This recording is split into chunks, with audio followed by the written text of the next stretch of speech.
Welcome back, friends. Picking back up in the book of Deuteronomy, chapter 24, let's pray. Teach us your way, O Lord, that we may walk in your truth.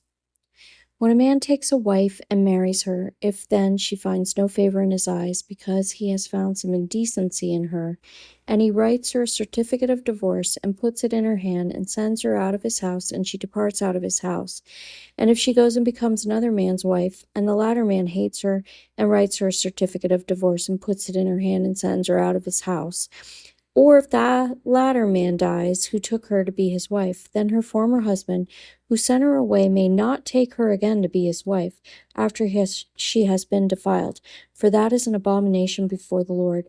And you shall not bring sin upon the land that the Lord your God is giving you for an inheritance. When a man is newly married, he shall not go out with the army or be liable for any other public duty. He shall be free at home 1 year to be happy with his wife, whom he has taken. No one shall take a mill or an upper millstone in pledge, for that would be taking a life in pledge. If a man is found stealing one of his brothers of the people of Israel, and if he treats him as a slave or sells him, then that thief shall die. So you shall purge the evil from your midst. Take care, in a case of leprous disease, to be very careful to do according to all that the Levitical priests shall direct you. As I commanded them, so you shall be careful to do. Remember what the Lord your God did to Miriam on the way as you came out of Egypt. When you make your neighbor a loan of any sort, you shall not go into his house to collect his pledge. You shall stand outside, and the man to whom you make the loan shall bring the pledge out to you.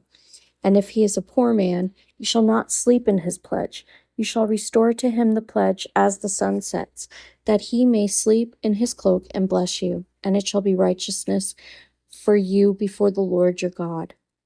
You shall not oppress a hired worker who is poor and needy, whether he is one of your brothers or one of the sojourners who are in your land within your towns. You shall give him his wages on the same day, before the sun sets, for he is poor and counts on it, lest he cry against you to the Lord, and you be guilty of sin. Fathers shall not be put to death because of their children, nor shall children be put to death because of their fathers. Each one shall be put to death for his own sin. You shall not pervert the justice due to the sojourner or to the fatherless, or take a widow's garment in pledge. But you shall remember that you were a slave in Egypt, and the Lord your God redeemed you from there. Therefore, I command you to do this. When you reap your harvest in your field and forget a sheaf in the field, you shall not go back to get it. It shall be for the sojourner, the fatherless, and the widow, that the Lord your God may bless you in all the work of your hands. When you beat your olive trees, you shall not go over them again. It shall be for the sojourner, the fatherless, and the widow.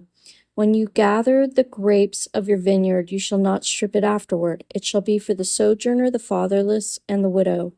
You shall remember that you were a slave in the land of Egypt. Therefore, I command you to do this. May God bless the reading of his word.